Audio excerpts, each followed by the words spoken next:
Today's webinar is part of a series of expert talks that we are organizing to inform the preparation of the 2027 edition of the report. And we are delighted to welcome today Thomas Piketty, who will present the main findings from the recently released Global Justice Report. Now, before I give the floor to Thomas for his presentation, I'm pleased to invite Assistant Secretary General Björk Sandkjær to give some opening remarks. Björk, the floor is yours.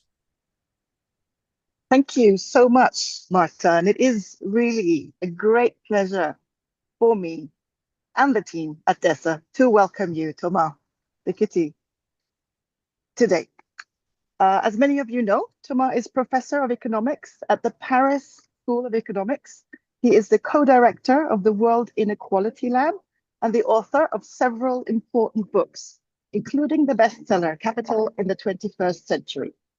His groundbreaking data-driven research on income and wealth distribution has transformed how we understand economic inequality. Today, Thomas will present the main findings and recommendations from the newly released Global Justice Report. It is the outcome of 2 years of research by a team of 45 experts.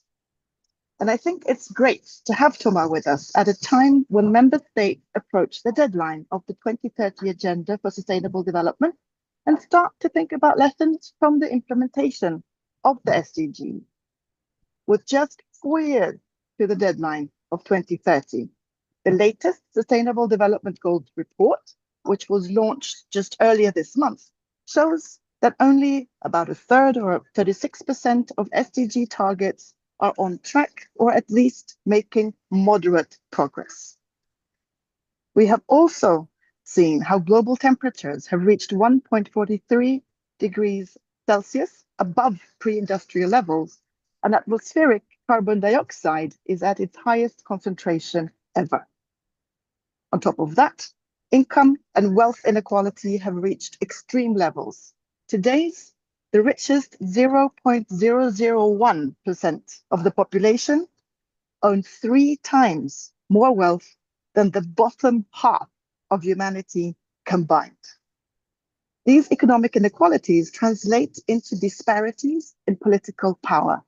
The very wealthy and the companies they control have outsized influence over economies, information, and public policy. Meanwhile, official development assistance dropped dramatically by almost 25% in 2025, while global military spending, on the other hand, climbed to record highs. So this current picture makes it clear that we cannot expect to achieve the ambitions of the 2030 Agenda by continuing along our current path. Addressing today's interconnected challenges will require renewed ambition, fresh thinking, and a willingness to re-examine some of the assumptions that have guided policy over recent decades. And I'm very excited that we today will hear more about the Global Justice Report and its findings, because it speaks directly to this challenge. It presents a bold, fully quantified roadmap showing how greater equality, environmental sustainability, and higher levels of well-being might be pursued over the course of this century. A central message of the report is that reducing inequality is not only an ethical objective, it is also a practical condition for financing the transition to a low-carbon economy and for sustaining the political support needed to achieve it. And these questions resonate strongly with our own work at UN DESA. As we are now beginning our early thinking on the World Social Report 2027, we are exploring how an equity lens might help shape more effective public policies, asking not only what policies are necessary to reduce inequality, but how economies and societies should be organized in ways that achieve equal opportunity, decent work, and widely shared prosperity in the first place. The work of Thomas and his team speaks directly to these questions. So with this, please join me in welcoming him.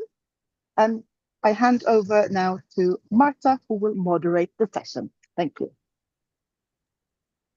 Many thanks, Björk. Now, before moving to Thomas' presentation, just a quick reminder that you can post your questions. Welcome again to those who have just joined us now. You can post your question during Thomas' presentation or after in the Q&A box. And with that, Thomas, many thanks again for accepting our invitation. The floor is yours. Thank you very much, Marta and Björk, and I'm really very happy to be here today to talk to you about the Global Justice Report. So the subtitle of the report, as you can see, is a plan for equality and prosperity within planetary boundaries, and so this is exactly what we're trying to do in this report. Let me start by saying that this is really a collective work, which has been coordinated at the World Inequality Lab, 45 contributors.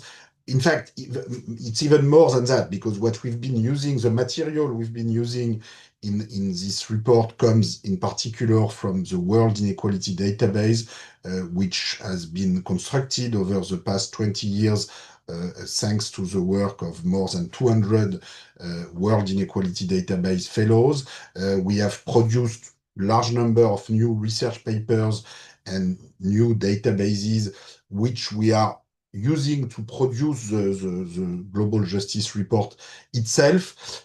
You can find all the material online. So, you just go to globaljusticeproject.wit.world and you will find, of course, the full report summary, the full presentation slides. Today I'm going to make a short presentation with a small number of slides, but if you want to see the full presentation with the full slides, that's all online. You will find also online all the video from the World Inequality Conference that we organized in June. Lots of discussion we had. I had a panel discussion with a science fiction writer, Kim Stanley Robinson, author of The Ministry of the Future. We had all sorts of panel discussion with many people from all over the world. You will see the video online. You will find all the research papers, all the data, series and figures, and the full set of computer codes.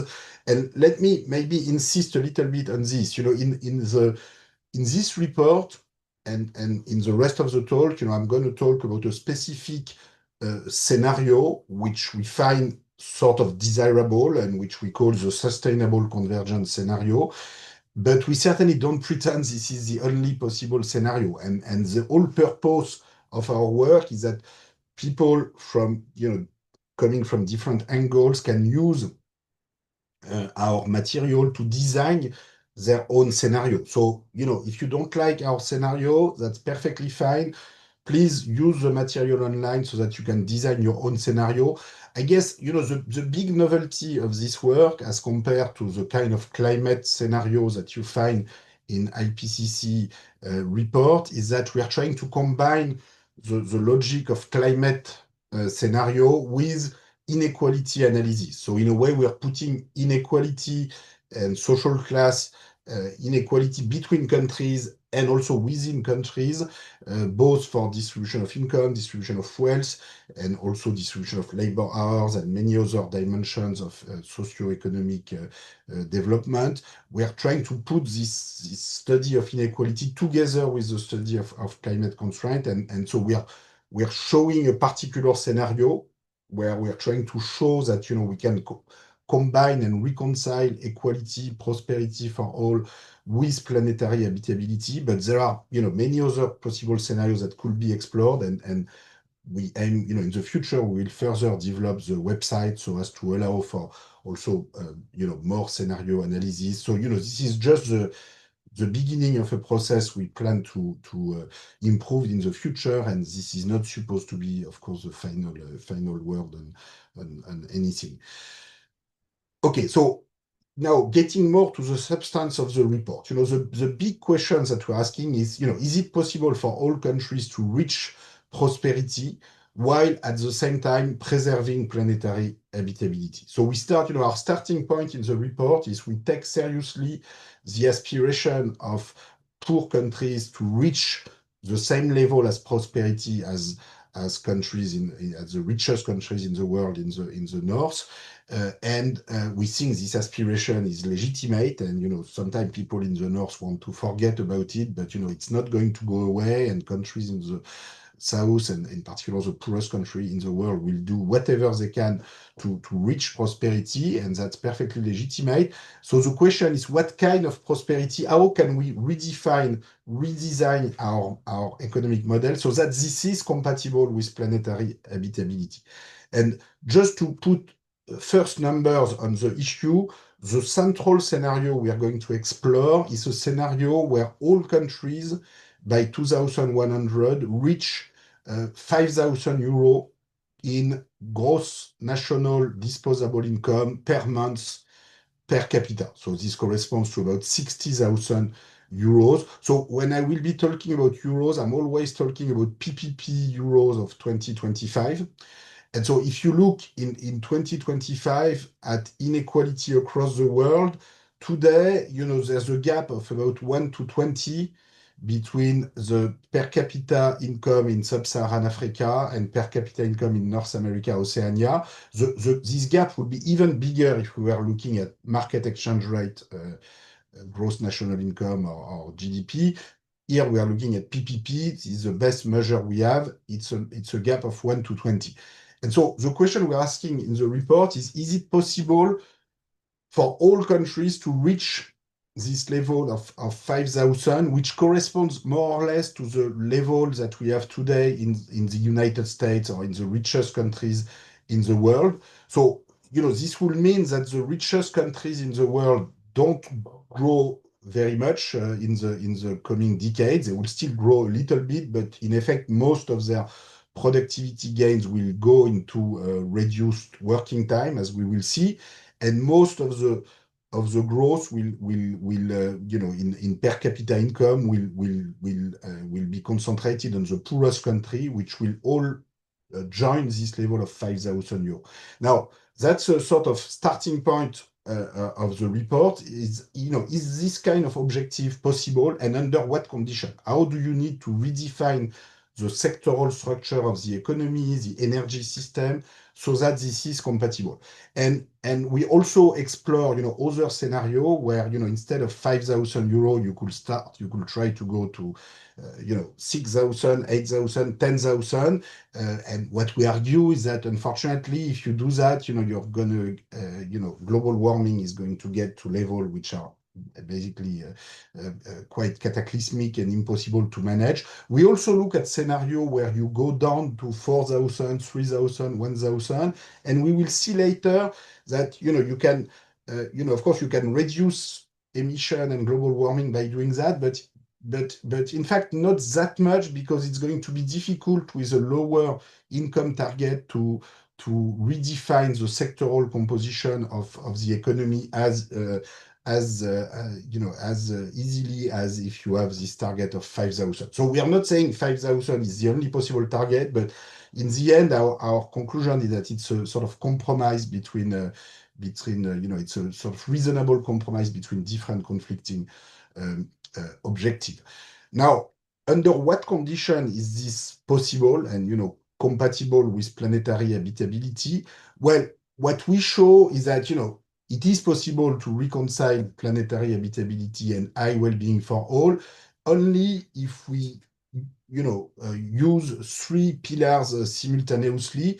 One is, of course, rapid decarbonization of energy system, but that's not enough. The important message of the paper is that you also need sufficiency and you also need inequality compression. I'm going to be more precise in a minute about what we mean by sufficiency. This includes reduction in working time, shift from material to immaterial sectors, less manufacturing goods, more education and health, and also change in food habits, allowing for massive reforestation. Inequality compression is also going to be key for several reasons. One is that you need to pay for the enormous investment in low carbon energy infrastructure. You need to redirect world investment in this direction. You need to pay for simultaneously for very large investment in education and health in order to favor convergence, income convergence between countries. And last and not least, you need inequality compression because you want large majorities, including in countries in the north and not just in the south, to benefit from rising monetary income. So if you have very limited aggregate monetary growth in the north, it's only through inequality compression that you can make sure that, say, around the bottom 90% still benefit from rising monetary income in the north. So that's a sort of big picture. So now let me get a little bit more into the details. As I was saying, the first dimension of sufficiency is the reduction in working time. So basically, in our benchmark scenario, so we have all sorts of alternative scenario in the report, but I'm going to focus a lot of what I will call our sustainable convergence reference scenario. According to this scenario, labor time per workers is going to be reduced in the future, so as to limit material growth in GDP material footprint. Now, this can seem like a very ambitious objective, but in fact, it's very much in line with the historical record. So if you look at average annual labor hours per employed individual, it used to be 3,000 hours around 1900 and in the 19th century. Today, well, in 2025, which is our reference year, it's about 2,100 hours on average at the world level, and only 1,500 or a little more in Europe. Our target for 2,100 is 1,000 hours, which is a big reduction, but as compared to the historical reduction, this is not completely different. This is very much in line with the historical trend, which doesn't mean that it will be easy to implement. Historically, it took major social struggles, collective movement, change in legislation to deliver this reduction in working time, and it should be the same in the future. The novelty, I think, in the future is that first there is a concern about planetary habitability and reducing material footprint, which can contribute to this new collective movement toward reduced working time. And next, there is also a demand for gender equality, which was less important in the past than it is today, especially among the younger generation. And we believe that this reduction in working time is a key ingredient of any policy to get more gender equality. So in fact, in our report, our target is to have full gender equality, not only in economic labor hours, but also in domestic labor hours and in income and in labor income and average pay per gender. And we believe that all of this comes together. If you don't have full equality in pay and full equality in economic labor time, you're not going to get it with domestic labor. And this is also very complementary with the compression of inequality that we are advocating for, because for until now, the top 1% is very much a men's club and high testosterone top 1%, and getting to a different development model with lower working time and less inequality in pay is very complementary to the objective of more gender equality and sort of changing the norms that we have about the economy. So that's the first big dimension of what we mean by sufficiency. This is this transformation, structural transformation in labor hours and labor time. Now, the second important dimension is, of course, the structural transformation away from material sectors. So here you can see that in our baseline scenario, we project that in every country in the world by 2100, you have 43% of total labor hours in education and health.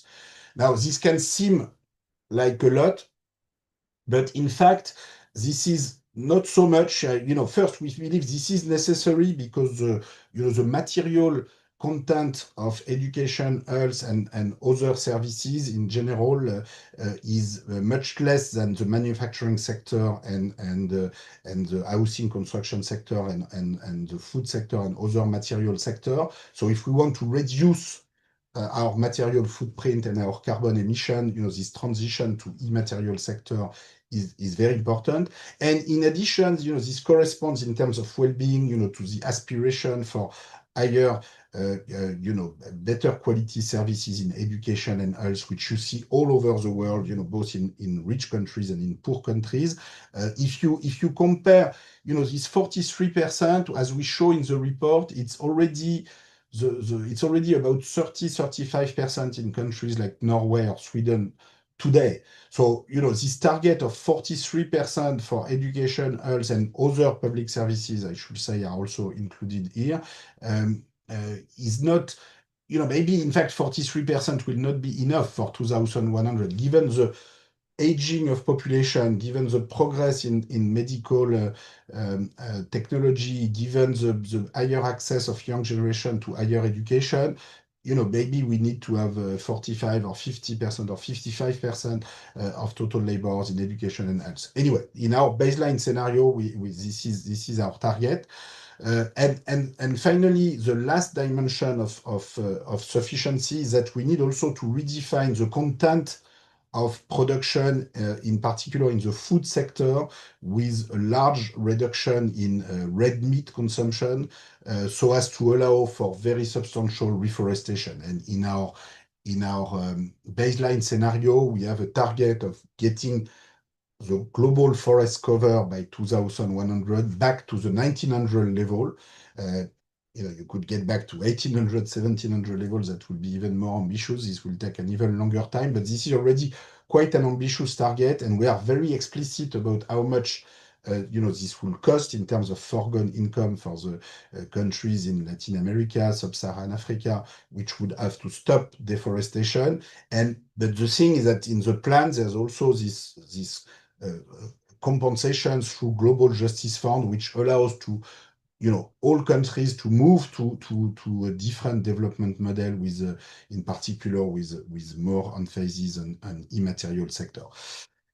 Now, when we combine all of this with the decarbonization of the energy sector and move to low carbon energy, then, our main findings is that together, sufficiency and energy transition, can get us to 1.8 degrees, but you can see that both ingredients are very important. If you only have sufficiency, that's not enough. If you only have the energy transition, that's not enough. And if you don't have any of them, our projection, so what we call persistent inequality is a sort of business as usual scenario where we continue with large inequality between countries. What we call productivist convergence is another scenario where you have productivity convergence between countries, but no move towards sufficiency, in particular, no reduction in labor time, so that, in fact, all countries converge to about 10,000 euros per month in gross national income instead of 5,000 euros. Now, that's possible technically, but according to our projections, this will get us to global warming above 4 degrees or 4.5 degrees if we use the latest trends, in particular coming from the latest report by the International Energy Agency on the use of fossil fuels. And in recent years, there's been a rise in fossil fuel extraction, not only in the United States, but throughout the world. And this has not been taken into account yet in IPCC official projections. This will be taken into account in next IPCC report. But according to our estimate, this means that the sort of business as usual warming that we are heading for is more catastrophic than what we typically imagine. And you really need this combination of sufficiency and energy transition in order to try to get below 2 degrees. Now, we also look at scenario with large uniform degrowth. So, instead of having 60,000 euro as our main target, 60,000 euro in per capita GDP in 2100, which corresponds to 5,000 euro per month in gross national income per month. We also look at scenario where you reduce the target to 45K, 30K, 15K, which will correspond to 1,200 euros per month, which is roughly the world average today. So, the 15K scenario will be really a sort of a uniform degrowth scenario where all countries, including the richest countries, have to go down to the average income of today in the world. Now, if you do that, you will reduce emission, but the key message is that it will not make such a big difference. So in particular, one striking finding is that it's actually better to have 60K with sectoral change. This is our favored scenario, and we're getting to 1.8 degrees, than 15K without sectoral change. So with the same sectoral composition of today, the same food structure of today, then you will get 1.9 degrees. Now, if you have the sectoral change with 15K, then you get to 1.5 degree, which is, of course, better than 1.8. But it's more complicated, politically to have the sectoral change if you have 15K, because it means that if you reduce the share going to material sector, manufacturing, food, out of a total of 15K, that's going to be difficult. And so the bottom line, we are not here to say, okay, 60K is the only possible target, or we cannot set the numbers like this. But what we can say is that the sectoral composition of GDP in the end, is more important than the absolute level. And so when we're in the report, we are really trying to emphasize the role of multidimensional material accounting by sector. We also use monetary accounting like GDP and income, because we need to talk about inequality, about income scale, wealth scale, progressive income tax, progressive wealth tax, and I'm going to come to this in a minute.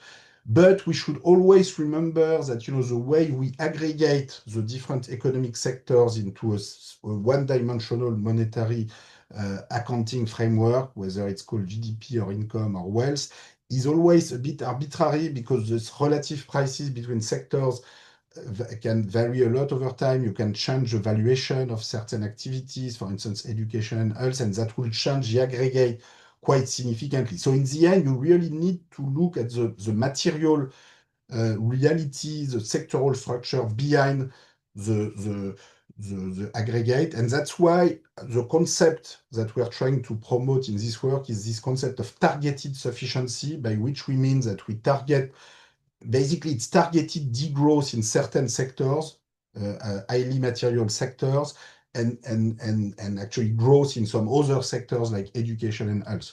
Whereas when we talk about just degrowth in general, there's a risk that people understand it as meaning sort of uniform general degrowth.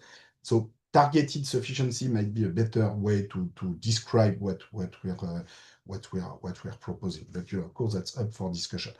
Now, how do we get there? And here, I'm going to accelerate a little bit, but we start in the report. We start from a target which is this equality and prosperity target within planetary boundaries, and then we ask, how can you implement this target? Now, this requires a lot of resources, because you need to pay for very large low carbon energy infrastructure and climate investment. You also need to pay for education and health investment. So to summarize, we propose to put in place a global wealth tax, a global income tax. The tax revenues get into a global justice fund, which then does two different things. One is to distribute to countries what we call country dividends, which are equal per capita for all countries. And the other thing is to use part of the resources to invest in a sovereign fund, which could be managed in a more decentralized manner. It doesn't have to be entirely at the global level, but basically this is an active portfolio of sustainable assets.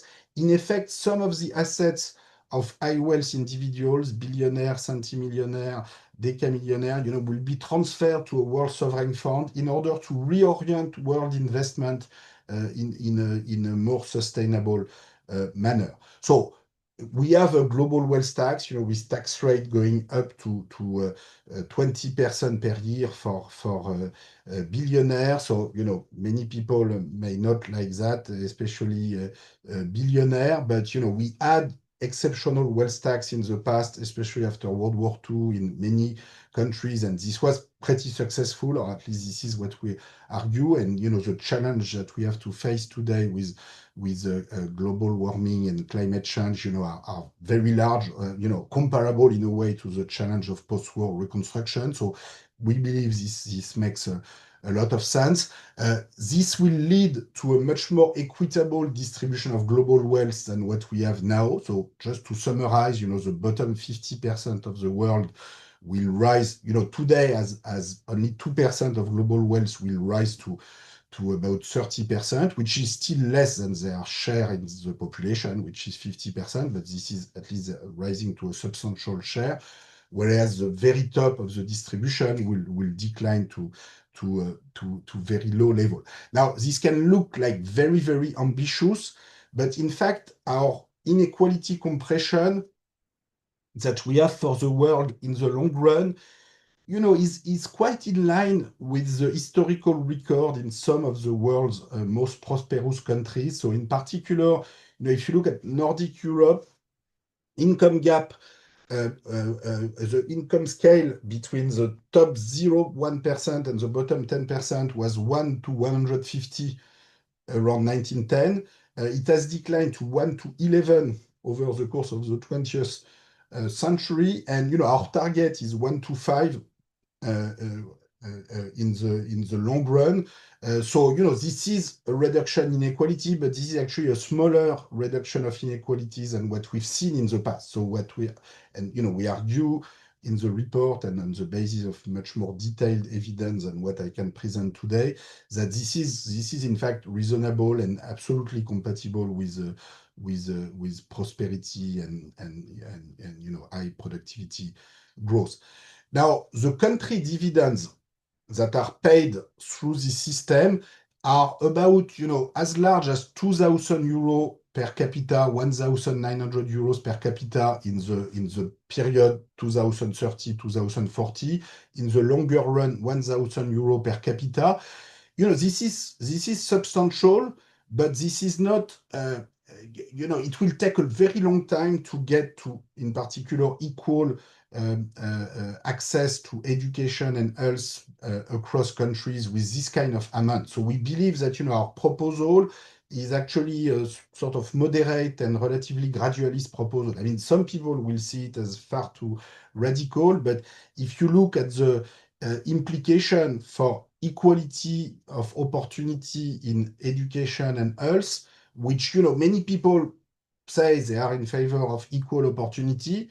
But when you look at the situation in the world today, you have very large gaps in access to education and access to health between regions.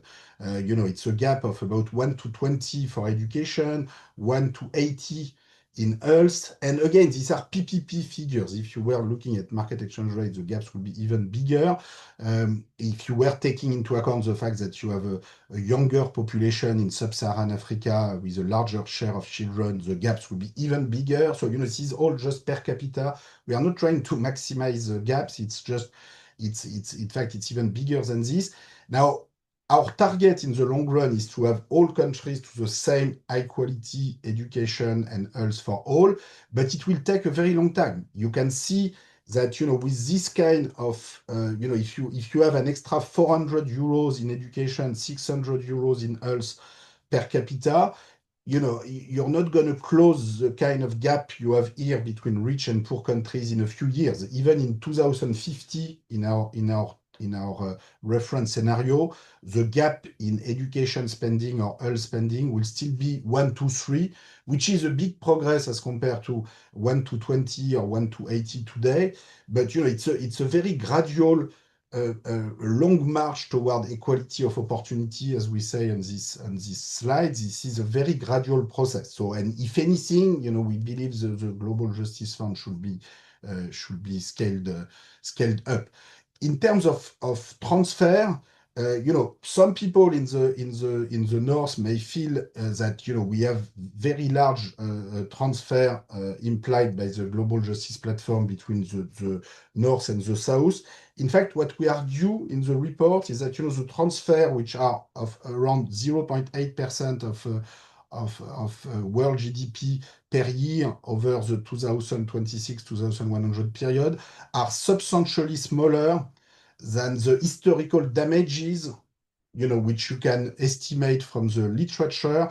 In particular, if you just take the climate damages up to 2025, it's about the same, 0.8, the equivalent of 0.8% of world GDP for the next 75 years, just to compensate for this damage. And in fact, most of the climate damage are yet to come. So, this is assuming that we enter into the global justice fund right now, but if it takes more time, and it could take more time, then these damages will get to the equivalent of 2% of world GDP per year. So in fact, just to summarize, the transfer that come with our global justice fund are not really transfers. They are just partial reparation for past damages.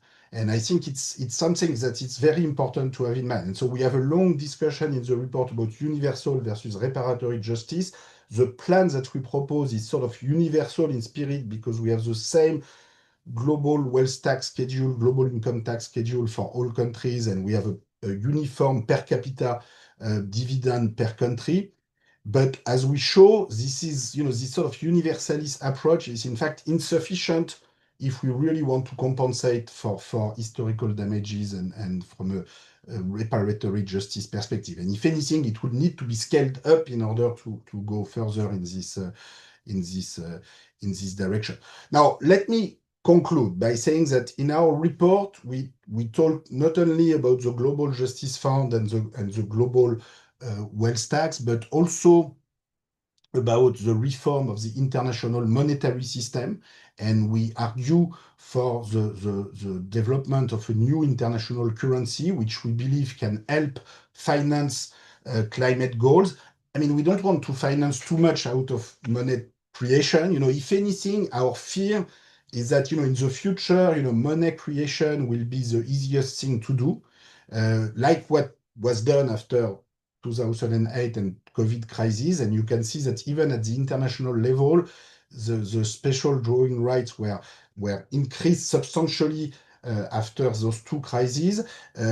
Now, in the future, many countries today in the global south are asking for new SDR allocation, and our analysis is that probably, at some point there will be new SDR allocations, which probably will be allocated in a more equitable manner, because as you can see on this graph, the problem is that this SDR allocation were allocated in proportion to the voting rights and the quota at IMF and World Bank, which is basically mostly going to rich countries. And in the future, this will have to change. So, monetary reform is part of the solution. This will also solve some of our trade imbalance problems that we have in the world today, with an overvalued dollar because of its role as an international reserve currency. So for all sorts of reasons, we need to move to an international currency, and that's part of our analysis. This will have to come with also major institutional reform. So, today we live in a world of global plutocracy. I mean, not at the level of UN General Assembly, but, at the level of IMF and World Bank voting rights. Every citizen of Europe and North America today has, in effect, 4 times more voting rights than their population share in the world, and every citizen in sub-Saharan Africa and South Asia has 4 times less vote than their population share. So there's a ratio of 1 to 16 in the voting rights of citizens of the world today at IMF and World Bank. A little bit like transitory voting system in the 19th century. And this will have to change, and the sooner this will change, the better for the implementation of the Global Justice Fund. So let me stop there. please have a look at the website, if you want to know more details about our plan. And I'm very happy to answer questions. Sorry for being a bit too long. Many thanks, Thomas, for this very thought-provoking presentation. One message, general message that resonates with me and that I want to reiterate is that, as you said, these environmental and social goals, the reduction of inequality and decarbonization, are not competing goals. On the contrary, not only they can be reconciled, but they have to be addressed simultaneously. Björk mentioned in the beginning that reducing inequality is necessary to finance the decarbonization, but it's not only necessary for that, it's also needed for the popular and political support that's necessary to achieve this transition, right? So, Yes. So I would look, one may or may not agree with all the proposals in the report, but what the report does present is the scale of change that is necessary to address these challenges. And it also provides a fully quantified framework to address them. It shows that actually these changes are technically and economically possible. And even, as Thomas said, it offers the tools to actually design additional scenarios. So I would encourage everyone to, yes, indeed, look at the website and even play with the data. So having said that, I would open the floor for questions, and we have already many. So Thomas, I will start with 2 or 3 questions, if that's okay with you. Okay. Okay, so let's start with one here. The question is, would the United Nations be the natural institutional home for the Global Justice Fund, given its universal membership and legitimacy? I think the question is answered in the report itself. But there's another question that follows. If so, how would you design the fund so that it has a genuine revenue-raising and enforcement capacity while preventing wealthy and powerful countries from dominating its governance? That is one. I'm going to ask 2 more. Second one. So the new global funds will likely rely, that's from the platform, the new platform. The new global funds would likely rely on financing from rich countries or individuals. Why would they pay more without gaining a larger role in decision-making in the new platform? And if they do gain more power, what makes the new global fund different from the IMF? That's the second one. And one third one. The structural transformation chart shows food labor hours dropping from 71% to 13% by 2100, while education and health rises to 43%. What does this mean for agricultural employment in developing countries? And how would rural livelihoods be protected? So should we start with these 3? Yeah, very big question. So first about the implementation of the Global Justice Fund and the relation with the UN. So let me say very clearly that we are very open about this, and I'm very glad to discuss this with you today. And we've been discussing with other group of people, including many people involved, for instance, in all the discussion around the new UN tax convention. So we describe in the report, we describe the Global Justice Fund as a new international institution. But in practice, of course, the most natural way in which it could be set up will be through a UN framework convention, where we know very well about the UN framework conventions. As the UN framework convention for climate change, for instance. The only problem, well, there are many problems, but one of the problems is that it's governed through unanimity rule, and in practice, I will not say that it's not working at all. It's useful to have the summit, the COP summit in the context of the UN Convention on Climate Change, but it's not really delivering, let's say, the kind of decision and for climate finance and climate that we would like to have. So the sort of natural approach to the natural sort of legal vehicle to have the Global Justice Fund, according to us, will be to have, in effect, a new convention, a new UN framework convention on climate justice or global justice or whatever is the name of this convention. But the big difference with the current conventions on climate change, which could still exist, as it is today, but the big difference will be that it will not be governed by unanimity rule. It has to be governed by some form of majority rule and or maybe qualified majority, but it has to be covered in a way so that you can take decision. And the good news, I'm not saying that's easy to do, but the good news is that in a way that's already what the UN, the discussion about the UN tax convention are already doing, in the sense that everybody knows. I think that many people in the UN tax convention is not going to be adopted by unanimity. Certainly, countries like the US at this stage or other countries are unlikely to join. But I think the choice that has been made by participating countries, in particular from the poorest country of the world and countries from G77, has been to say, well, look, let's move on with the largest possible coalition, and then we'll see. At some point, maybe everybody will have to join us. And so that's a little bit the kind of approach we have for the Global Justice Fund. Our feeling is that if you move on with a sufficiently large and encompassing coalition, which can actually take decisions through majority rule, then other countries, including the US, at some point will have to join. Maybe not initially, but at some point along the way. The good news is that there will be no hegemonic country in the 21st century. So the share of the US, for instance, in world GDP, was more than 40% in 1950. A little bit, the share of Europe in 1910 was around 40-50% before the self-destruction of Europe in the following decades.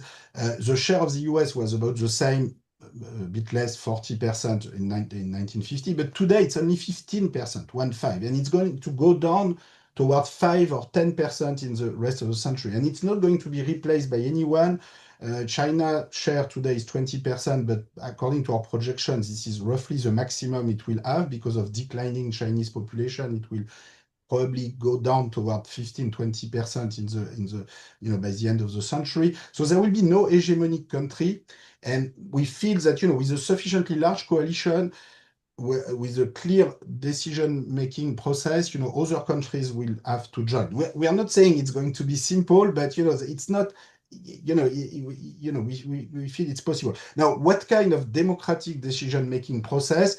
So, some people are very attached to the sort of UN General Assembly system with one country, one vote. What we favor in the Global Justice Report is a slightly different system with what we call a double majority, where you need, regular budgetary decision by the Global Justice Fund will need to be approved by 55% of countries representing at least 60% of the world population. So it's a combination based on the number of countries and the population.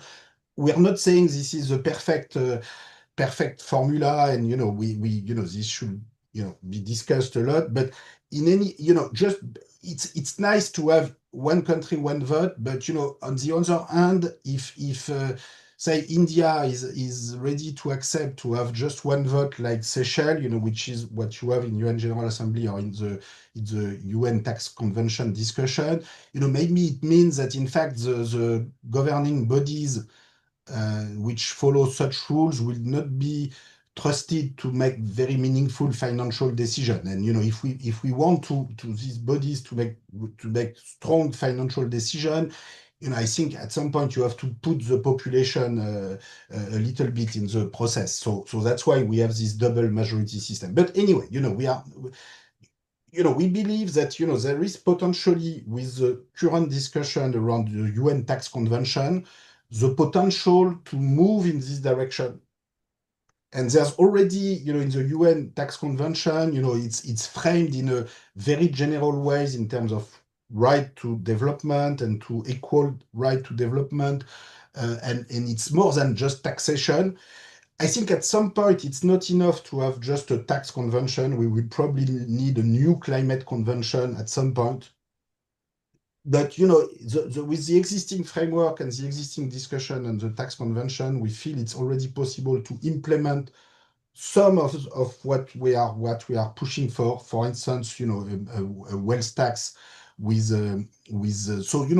as compared to the proposal by Brazil and South Africa in the G20 2 years ago to have a minimum wealth tax The big difference, the big conceptual difference with what we are proposing here is that we don't want just everybody to tax their own billionaire. We want to have a global tax where the tax revenue are redistributed to countries on a per capita basis. So that's, of course, a very important conceptual difference. And someone was asking, how would rich countries accept this? Well, how did people, rich people accept, equal suffrage, in the 19th century in Europe? It was complicated, but, at some point they had to accept because there was no other choice for them. And, I think the thing is that, we know that there are climate reparation and climate damage, that will need to be paid for at some point.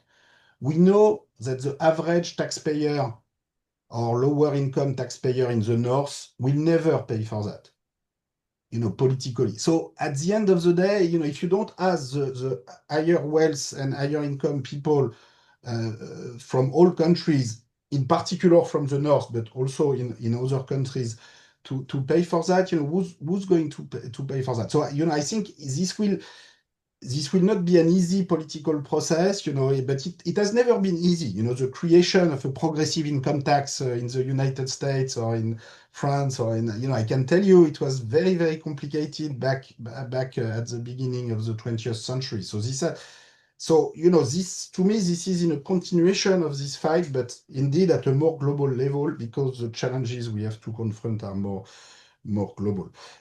I'm not sure I have answered all questions. Maybe the very different question about structural transformation and the share of the food sector going to 13% by 2100 as compared to 43% for education and health. You should be careful that this 13% for the food sector, it's actually significantly larger than what we have in the richest countries today. So given that we are looking at a target where all countries in the world have become as rich as the rich countries today, in fact, this 13% in food sector mean that we have a different agricultural model, which is sort of less productivist and with more reliance on biological agriculture and different production technique than what we have today. Now, is this 13% number the perfect number, or should it be 15 or 20 or 10? There will be a lot of discussion. According to our estimates, the 13% is reasonable, but it's not as if we're gonna finalize the discussion right now.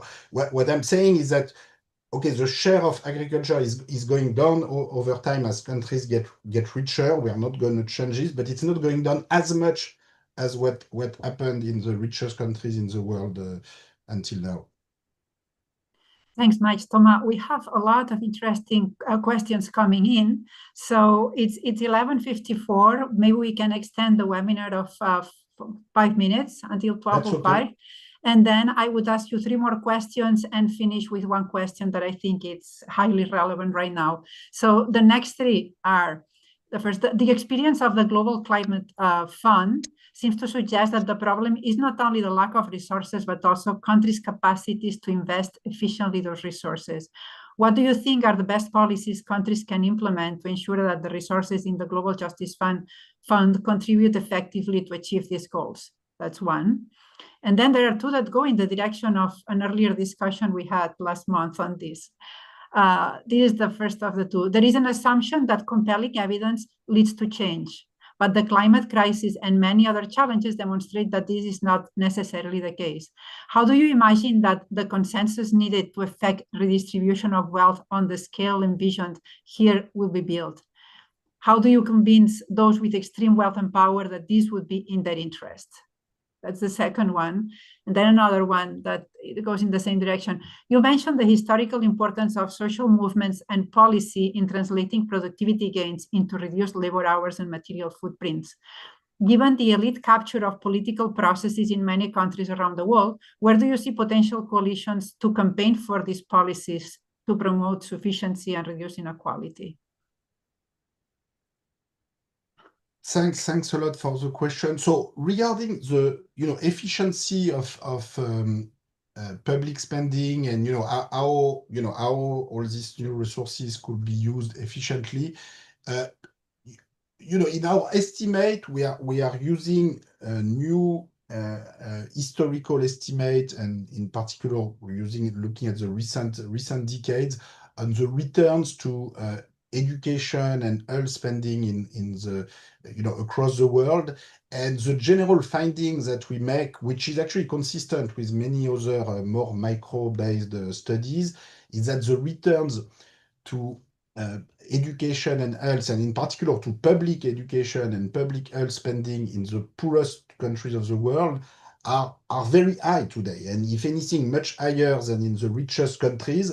And so, there's sometimes this perception especially in the north, that poor countries are unable to spend well the money they have. But if anything, poor countries on average seem to be more cost effective than rich countries. When you start from this very low level of per capita education and health spending, which I have shown you before, on average 200 euros per capita in education in sub-Saharan Africa, 100 euros per capita in health. When you start from such low level in per capita spending, if you have another 200 euros per capita, 500 euros or 1,000 euros, the evidence that we have is that it will have incredibly large return. And so, the view that, people would not spend the money well, I'm not saying there will be no problem at all, but the evidence we have is that the returns are enormous, including with the, less than perfect today's government that we have.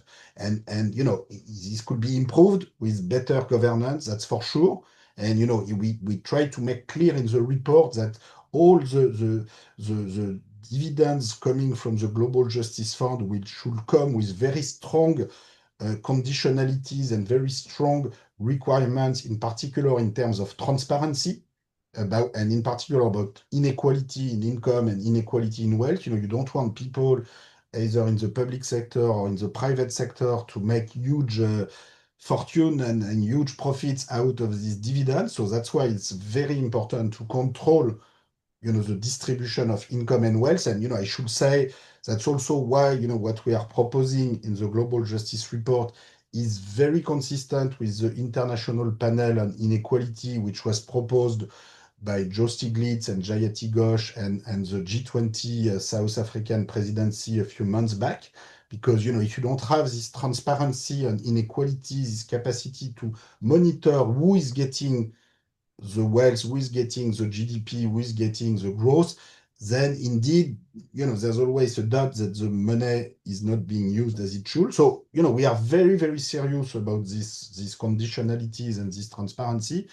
But again, on the basis of the evidence we have, the returns to more investment in poor countries, the returns are very high. And these investments are not taking place simply because private wealth owners cannot recover for themselves the returns to education and health that are embodied into private individual. And it's very good that they cannot get these returns, but the consequence is that they're not doing, they're not financing the most profitable investment on the planet.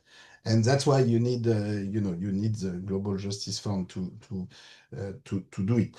Now, regarding the other questions, about political change and, is it enough to bring a lot of new empirical evidence to lead to political change? What about the elite capture of the political process? So let me be very clear about the fact that new evidence is not sufficient, and we certainly don't claim it is sufficient. The big historical lesson from the past, and I've shown you data about work time reduction in the past, inequality compression in the past.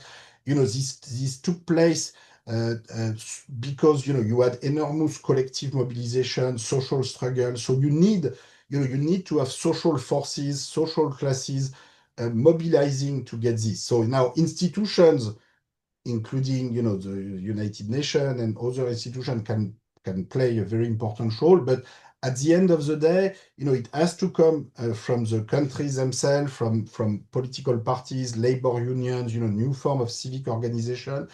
Now, what makes me optimistic, or at least not completely pessimistic, is that I think the demand for economic justice, and in particular climate justice, is going to grow bigger and bigger in the coming decades, in particular in the global south and the poorest countries in the world, which are sort of some people in the past say, the driving force in history is the labor movement, the labor class, the working class, the proletariat. Well, the working class of the world are the poor countries, and this is where the demand for change is going to be enormous. And when I wrote Capital in the 21st Century in 2013, and I was advocating already for a global wealth tax, I could not foresee that 10 years later in 2024, this kind of idea will be discussed at the G20 summit. But what's interesting is that it was not at the initiative of European social democratic welfare states it was at the initiative of Brazil and South Africa, trying to get some more equitable world economic system, and in particular, in order to get financing for climate reparation. Even if it was not said explicitly in the Brazilian proposal, I think everybody understands that once you start getting into this kind of global wealth tax idea, at some point, given all the financial needs to pay for climate compensation, this will have to be used in this direction. And I think in the end, the pressure coming from the south is going to be so big that it will happen. Now, how long will it take? What kind of catastrophe will it take? I don't know. I was telling you at the World Inequality Conference in Paris 1 month ago, I was having this discussion with science fiction writer Kim Stanley Robinson. Now, in the Ministry of the Future for the Future, the Kim Stanley Robinson imagines a pretty catastrophic scenario where you have this heat wave in killing millions of people in Uttar Pradesh in sometime in the next 5 or 10 years. And it's actually not enough because people in the north don't necessarily care a lot about millions of people killed in Uttar Pradesh. So then you have a group of eco activists or eco terrorists, whatever, starting to shoot airplanes and tankers all over the world. And then finally you have governments in the north and international institutions reacting. Now that's one possible view of political change, and some people would say, okay, you had in the 20th century, you had the Great Depression, you had World War I, World War II, you had major catastrophe leading to political change, and this is the only way to get political change in the future. I am not as pessimistic as this. I think there will be catastrophe. We already have, heat wave and geopolitical rivalry over resources, over energy sources. That's the least we can say. So we already have catastrophe. I think what we need, what we see in history is that, what's important is that we have practical discussion about solution and how to react to catastrophe. And then, in times of catastrophe, governments and civil societies and other organizations, they need to find solution sometime very quickly, like after 2008 financial crisis or after 2020 COVID crisis. And what I know for sure is that whatever was discussed before catastrophe happened, has a bigger chance to be adopted after catastrophe happens than things that were not discussed. So, at the end of the day, what will get implemented will be probably quite different from what, the specific solution we described here. But I think it's useful to discuss this kind of plan, even if it will not happen exactly in this way, just to convince us that, it's not a technical impossibility. And then we should just hope that, catastrophe will not be too bad and that things, will change in the most peaceful possible manner, and that we'll get a universal coalition of countries to move together. But, in the report, we also look quite briefly, maybe too briefly, but at the possibility of incomplete coalitions. I was saying before, what if the US don't participate? We also look at a scenario where China don't participate. We try to make the point that even without the US or without China, you can make it work, and in the longer run, probably, these countries will join, because just they will be, each country is going to be too small to resist this kind of collective pressure in the future. At least that's our hope. Thanks much, Thomas. I think it's worth reiterating the message that this kind of transformational change is not technically or economically impossible, that what's lacking, or the ingredient that is missing, is political will for now. And I wanted to end with one question, if you have another minute, which is, well, first, all our participants, thank you for your excellent work. And this one says, there will be a new Secretary General in 2027. What would be your advice for the first steps towards implementation of a project like this for her or him? That's a difficult question. I know, I guess, I know too little about all the work and priorities at the UN to give, very, specific advice for this. But what I would say is that, we have now, we have various projects of new UN convention on international tax cooperation, which are underway. I believe very much in this process. I think this should get as much support as possible. And I think we have to get as much as we can from existing projects like the UN tax convention. And at the same time, keep in mind that you cannot put everything in a tax convention, and that, we probably at some point will need to go for another climate convention, probably with an incomplete coalition of countries to begin with, but that's fine until a certain point. We need to make progress without waiting for a unanimity rule. This will have to happen. By the way, something I did not mention, but about international monetary reform, is that there's one thing in the statutes of IMF which sets, you have this veto power over the most important decision about SDR creation, creation of new international currency. And this veto power is set at 15% of voting right. Now, this is exactly the voting right of the US now, and they will fall below 15% in the coming decade. They will go towards 13, 12%.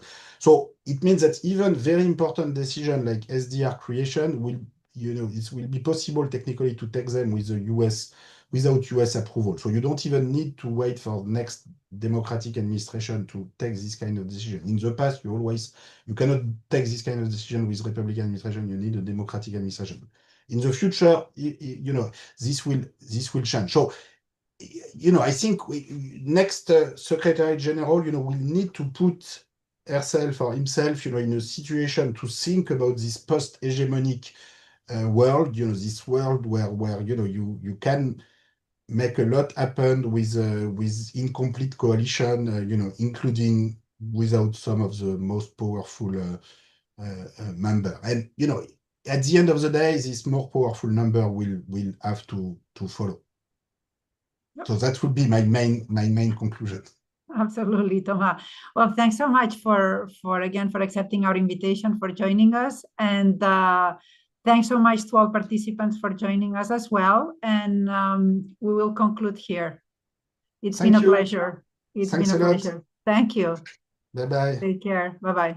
Bye-bye.